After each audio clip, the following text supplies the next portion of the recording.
آپ نے ارشاد فرمایا کہ خوشی اس شخص کے لیے ہے جس نے مجھے نہیں دیکھا مگر میرے اوپر ایمان لایا۔ ان فی الجنت شجرۃ، سرکار علیہ السلام نے فرمایا کہ جنت کے اندر ایک درخت ہے، اور اس کے سائے کا عالم یہ ہے کہ اگر ایک آدمی 100 سال تک اس درخت کے سائے میں چکر لگاتا رہے، جب رب تعالیٰ کا دیدار ہوگا تو اللہ تبارک و تعالیٰ کی طرف سے ان کے اوپر سلامتیاں نازل ہوں گی۔ اب یہ وہ درخت شجر طوبہ کہ جو پوری جنت کو گھیرے ہوئے ہے، اللہ تبارک و تعالیٰ نے جو مولا علی کے لیے جنت کے اندر محل تیار کر کے رکھا ہے، تو مولا علی رضی اللہ عنہ آپ کے محل کے اندر یہ درخت لگا ہوا ہے، اور سرکار علیہ السلام کے توسل سے وہ صدقہ مولا کائنات کا ہے، حضرت امام حسن کا ہے، حضرت امام حسین کا ہے، اور سیدہ کائنات کا ہے، کے لیے کسی اور گھر کا انتخاب نہیں کیا۔ ہاں اگر کسی گھر کا انتخاب کیا ہے تو وہ گھر اہل بیت اطہار کا گھر ہے۔ قرآن کریم میں جو آیہ کریمہ اہل بیت اطہار کے تعلق سے نازل ہوئی ہیں وہ ہم آپ کو بارگاہ میں پیش کر رہے ہیں۔ معزز سامعین کرام، السلام علیکم ورحمۃ اللہ وبرکاتہ۔ نحمدہ ونصلی ونسلم علی رسولہ الکریم، اما بعد، اعوذ باللہ من الشیطان الرجیم، بسم اللہ الرحمن الرحیم۔ ان الذین آمنوا وعملوا الصالحات طوبی لہم وحسن مآب، صدق اللہ مولانا العظیم۔ اہل بیت اطہار کے فضائل و کمالات کے موضوع پر ہماری گفتگو چل رہی ہے۔ آج کی ہم دوسری نشست کے اندر حاضر ہیں۔ پہلی نشست کے اندر اہل بیت کا لغوی معنی، اہل بیت اطہار سے مراد، اور سرکار علیہ السلام نے کن کن نفوس قدسیہ کو اہل بیت اطہار کے اندر شامل کیا، ان کے تعلق سے ہماری گفتگو تھی۔ آج کی گفتگو میں قرآن اور اہل بیت اطہار ان کا تذکرہ کریں گے، یعنی قرآن کریم کی وہ آیہ کریمہ کہ جو اہل بیت اطہار کی شان کو، فضائل کو اور خوبیوں کو بیان کرتی ہیں، وہ آیہ کریمہ کہ جو اہل بیت اطہار کے تعلق سے نازل ہے۔ ان میں سے پہلی آیہ کریمہ جو میں نے آپ کے سامنے تلاوت کی، بے شک وہ لوگ جو ایمان لائے اور اچھے کام کیے ان کے لیے طوبیٰ بہت اچھا ٹھکانہ ہے۔ اس آیہ کریمہ کے اندر ایک لفظ ہے، وہ لفظ طوبیٰ ہے،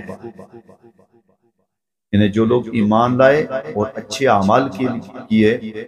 ان کے لیے طوبیٰ ہے۔ اب طوبیٰ سے مراد کیا ہے؟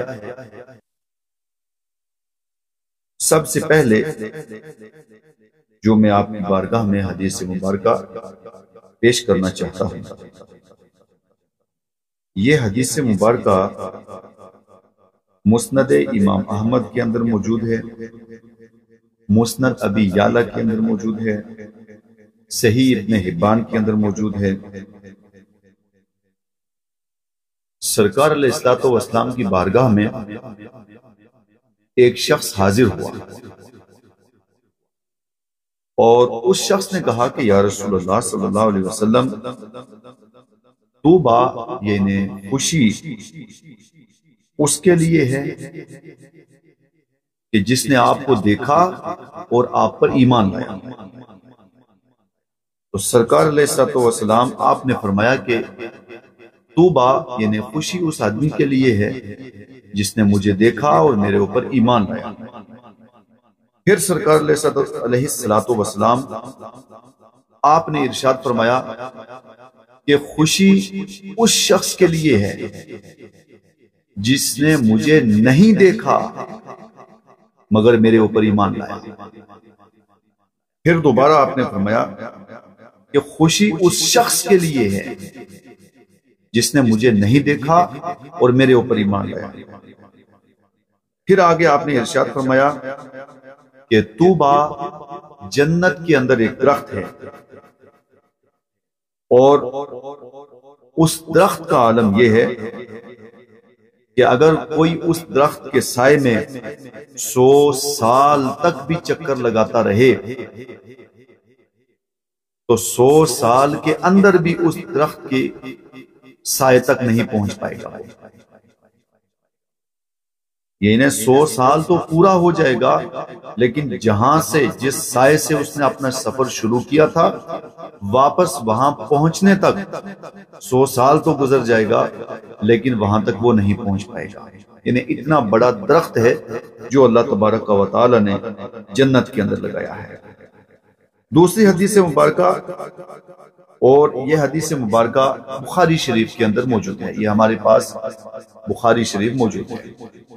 اس کے اندر یہ حدیث مبارکہ موجود ہے کہ آقا کریم صلی اللہ علیہ وسلم فرماتے ہیں ان فی الجنت شجرۃ، سرکار علیہ السلام نے فرمایا کہ جنت کے اندر ایک درخت ہے، اور اس کے سائے کا عالم یہ ہے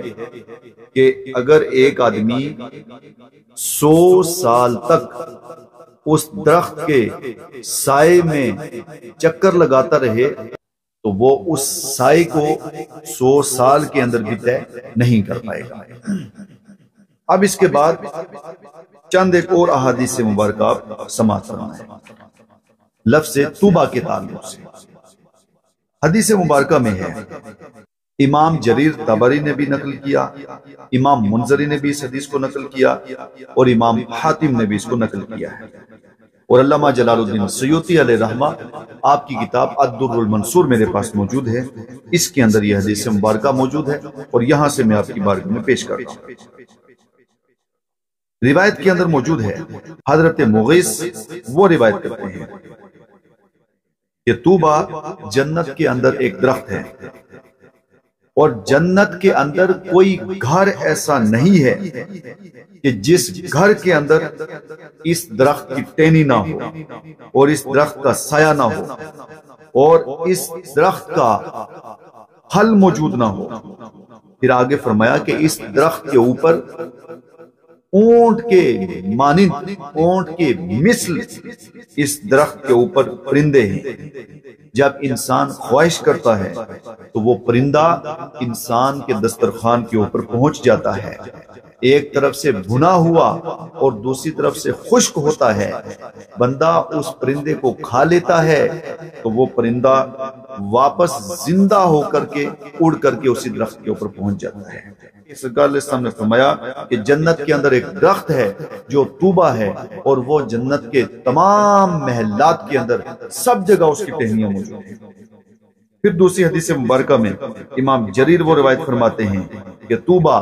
جنت کے اندر ایک ایسا درخت ہے، کوئی شخص جوان اونٹنی پر بیٹھ کر کے اس کے ارد گرد چکر لگانا شروع کرے تو مکان تک پہنچنے میں، جہاں سے اس نے اپنا سفر شروع کیا تھا وہاں تک پہنچنے میں اس کی اونٹنی بوڑھی تو ہو جائے گی،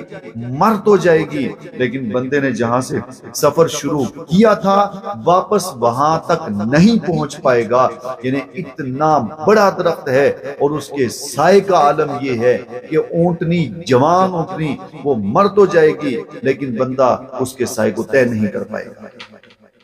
آگے سنیے،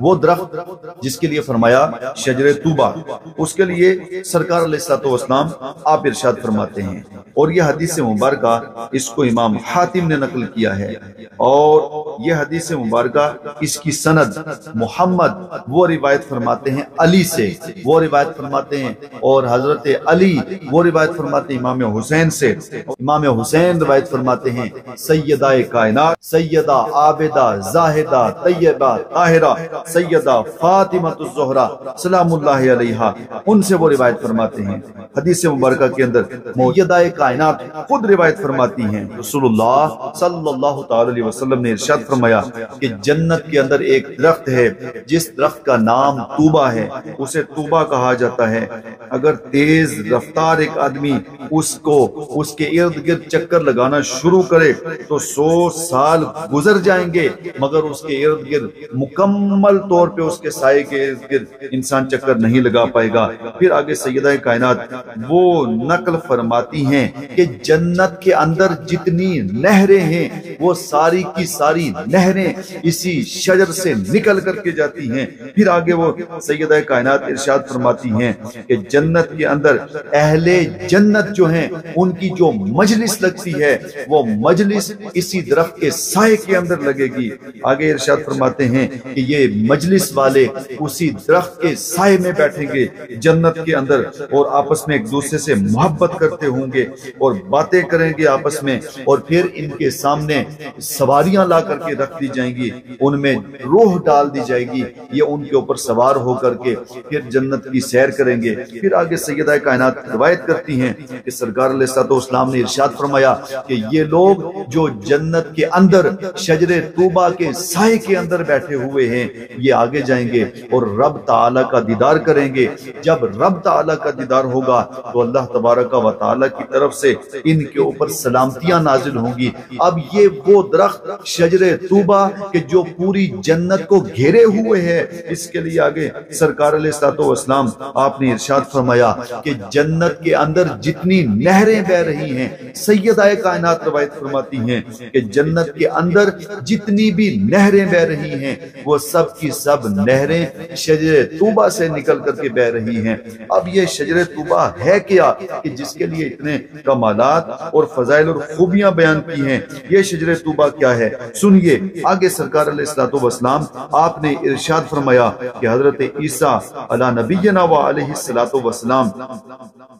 انہوں نے اللہ تبارک و تعالیٰ کی بارگاہ میں عرض کی تو اللہ تبارک و تعالیٰ نے ارشاد فرمایا کہ اے عیسیٰ، خدیجۃ الکبریٰ کے لیے ایک محل بنایا ہے، جنت کے اندر محل بنایا ہے، اور اس محل کا عالم یہ ہے کہ وہ سونے سے، چاندی سے، ہیرے اور جواہرات سے بنایا گیا ہے، اور وہ محل جو بنایا گیا اس محل کے اندر حضرت خدیجۃ الکبریٰ آئیں گی اور ان کے ساتھ ان کی بیٹی سیدہ عابدہ زاہدہ طیبہ طاہرہ سیدہ فاطمہ الزہرا تشریف لائیں گی، اور ساتھ میں حضرت امام حسن رضی اللہ عنہ ہوں گے، اور ساتھ میں حضرت امام حسین رضی اللہ عنہ ہوں گے، جن کے لیے یہ محل بنایا گیا کہ اے عیسیٰ، جنت کے اندر ایک درخت ہے جس درخت کو میں نے اپنے دستے قدرت سے لگایا ہے، اس درخت کا نام شجر طوبہ ہے۔ یہ ساری روایات سامنے رکھ کر کے